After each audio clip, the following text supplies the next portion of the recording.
ఖైరతాబాద్ మహాగణపతి దర్శనానికి భక్తులు పోటెత్తుతున్నారు. ఈ రోజు దర్శనానికి చివరి రోజు కావడంతో భక్తుల రద్దీ క్రమక్రమంగా పెరుగుతోంది. భక్తుల తాకిడితో ఖైరతాబాద్ పరిసర ప్రాంతాలంతా కూడా కోలాహలంగా మారిపోయాయి. ఇవాళ అర్ధరాత్రి వరకు మహాగణపతి దర్శనానికి అనుమతి ఇచ్చారు. రేపటి నుంచి దర్శనాలను నిలిపివేస్తామని ఖైరతాబాద్ గణేష్ ఉత్సవ కమిటీ నిర్వాహకులు తెలిపారు. నిమజ్జనానికి సంబంధించిన ఏర్పాట్లను కూడా మొదలు పెడుతూ ఉన్నారు. పూర్తి సమాచారాన్ని మా ప్రతినిధి అంజుమా అందిస్తారు. ఖైరతాబాద్ మహాగణపతిని దర్శనం చేసుకోవడానికి లక్షల సంఖ్యలో భక్తులు తరలి వస్తున్నారు. నగరం నలుమూలల నుంచే కాదు, 2 తెలుగు రాష్ట్రాల నుంచి పెద్ద సంఖ్యలో భక్తులందరూ కూడా ఖైరతాబాద్కి తరలి వచ్చి ఆ మహాగణపతిని దర్శనం చేసుకుంటున్నారు. ఈ ఏడాది విశ్వశాంతి మహాశక్తి గణపతిగా ఖైరతాబాద్ మహాగణపతి భక్తులకి దర్శనమిస్తున్నారు. ఇక ఈ రోజే చివరి రోజు. జనాలందరూ కూడా ఆ మహాగణపతిని దర్శనం చేసుకునేందుకు మరి ఇప్పటి వరకు ఎంతమంది భక్తులు ఆ మహాగణపతిని దర్శనం చేసుకున్నారు, అదేవిధంగా నిమజ్జనానికి సంబంధించినటువంటి ఏర్పాట్లు ఏ విధంగా జరుగుతున్నాయి ఏంటి అనేది కూడా తెలుసుకుందాము. మనతో పాటు ఖైరతాబాద్ గణేష్ ఉత్సవ కమిటీకి సంబంధించినటువంటి నిర్వాహకులు బిల్డర్ రమేష్ అన్న ఉన్నారు.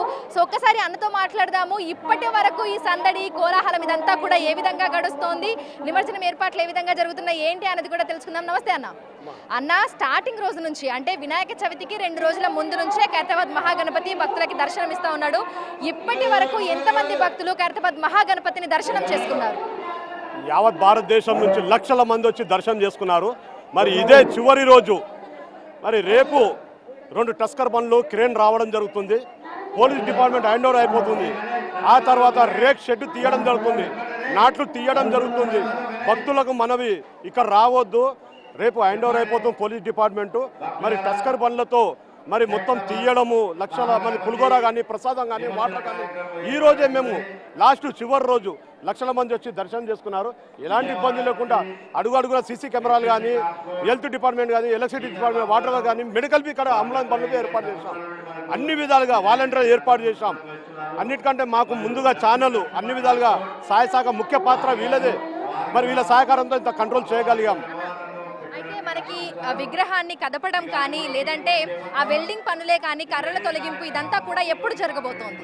అమ్మ, ముఖ్యంగా చెప్పాలంటే సీతయ్య పంతులు గారు రేపు నైట్ ఒక టైం తీసుకొని కదిలియం జరుగుతుంది. ఆ ప్రకారంగా ఎల్లుండి ఉదయం మరి వినాయకుని మరి షెడ్డు తీసిన తర్వాత వినాయకుని లేవటం జరుగుతుంది. టస్కర్ బండ్లో కూర్చోబెట్టి 6 రాడర్లు సైడ్లో సపోర్ట్గా ఉండి వెల్డింగ్ చేసి ముందు ఒక టస్కర్ బండ్లో మరి వాసవి కన్యాక పరమేశ్వరి విగ్రహాన్ని కూర్చోబెడతాము.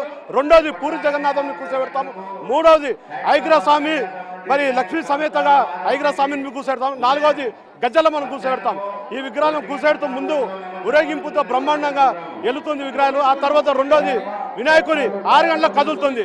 Ponnam Prabhakar city incharge minister వారు కొబ్బరికాయ కొట్టి పూజ చేసి ఆ తర్వాత గుమ్మడికాయ కొట్టి ఇక్కడ శోభయాత్ర కదులుతుంది. యావత్ ప్రపంచం నుంచి భక్తులు పాల్గొంటారు. ఉస్కేసారి రాళ్ళనంతా భక్తులు పాల్గొంటారు. వారికి మరి అడుగడుగు పోలీస్ బందోబస్తు. ఇక్కడ రోడ్ మ్యాప్ మీరా టాకీస్ నుంచి టెలిఫోన్ భవన్ నుంచి మరి అక్కడ వాసవి సంఘం వారు పులిగోర కానీ ప్రసాదం కానీ ఏర్పాటు చేస్తా భక్తులు ఇవ్వడం జరుగుతుంది. ఆ తర్వాత సెక్రటరేట్, కొత్తగా Telugu Thalli secretariat, NTR park, plane number 4 మరి టస్కర్ బండ్లో ఊరేగింపుతో బ్రహ్మాండంగా ఆడుతూ పాడుతూ మరి వినాయక సాగర్ వరకు భక్తులు పాల్గొంటారు. అక్కడ పూజా కార్యక్రమం జరుగుతుంది. ప్లేన్ నెంబర్ 4 ఒక హాఫ్ అన్ అవర్ పూజా కార్యక్రమం, ఒక హాఫ్ అన్ అవర్ వెల్డింగ్ పని జరుగుతుంది. ఆ తర్వాత నిమజ్జనం కార్యక్రమం జరిగిపోతుంది. అయితే ఎంతమంది వర్కర్లు ఇందులో పాల్గొనబోతున్నారన్న? ఇప్పటికే టస్కర్లను కూడా తీసుకొచ్చినట్టుగా తెలుస్తుంది. ఎక్కడి నుంచి టస్కర్లను తీసుకురావడం జరిగింది?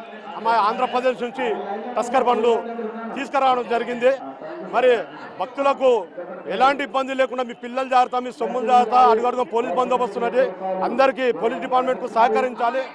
ఎలాంటి ఇబ్బంది లేకుండా 2 నెలల నుంచి మొదలు పెట్టాము. 70 రోజులు ఏకాదశి నుంచి వినాయకుడు 5 రాష్ట్రాల నుంచి కళాకారులు శిల్పి రాజేందర్ గారి ఆధ్వర్యంలో మరి గుజరాత్, మహారాష్ట్ర, మరి ఒరిస్సా, బీహార్, ఆంధ్రప్రదేశ్ ఇట్లా అన్ని 5 రాష్ట్రాల నుంచి వినాయకుడిని మరి తయారు చేయడం జరిగింది. వినాయకుని దాంట్లో మిక్స్ మరి వరిగడ్డి, వరి పొట్టు, ఉసికే, సుతిలి పొట్టు, కాటన్ బట్ట ఇవి అన్ని విధాలుగా మిక్స్ చేసి 70 రోజుల్లో తయారు చేయడం జరిగినది.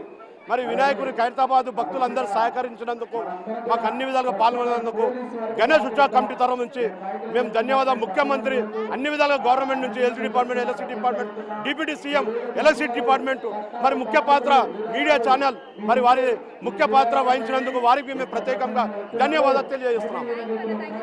సో ఖైరతాబాద్ మహాగణపతి దర్శనాలు ఈ రోజు వరకే అని మనకి గణేష్ ఉత్సవ కమిటీకి సంబంధించినటువంటి నిర్వాహకులు తెలపడం జరిగింది.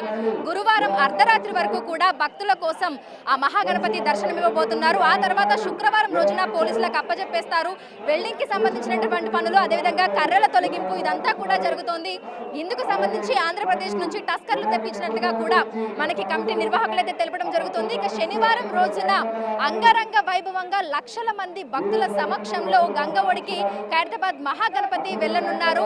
సో ఇప్పటికే లక్షలాది మంది భక్తులు ఖైరతాబాద్ మహాగణపతిని దర్శనం చేసుకోవడం జరిగింది. ఈ రోజు అర్ధరాత్రి వరకు కూడా ఇదే విధమైనటువంటి కోలాహలం ఖైరతాబాద్ మహాగణపతి పరిసర ప్రాంతాలలో మనకి కొనసాగుతూనే ఉంటుంది. ఆ మహాగణపతిని ఎప్పుడెప్పుడు దర్శనం చేసుకుందామా అని ఏడాది పొడవునా భక్తులందరూ కూడా ఎదురు చూస్తూ ఉంటారు. ఆ తరుణం రానే వచ్చింది. అసలు చూడగానే మనకి దాదాపు 7-8 రోజులు కూడా గడిచిపోయాయని చెప్పుకోవచ్చు. కానీ మొదలైనటువంటి రోజు నుంచి అంతకు 2 రోజుల ముందు నుంచే కూడా అనేక మంది భక్తులు వివిధ రాష్ట్రాల నుంచి తరలి వచ్చి ఖైరతాబాద్ మహాగణపతిని దర్శనం చేసుకొని వారందరూ కూడా ఎంతో సంతోషంతో వెనుదిరిగి వెళ్తున్నటువంటి పరిస్థితులు కూడా ఉన్నాయి. విడుదల లక్ష్మీకాంత్, అంజుమ బిగ్ టీవీ, హైదరాబాద్.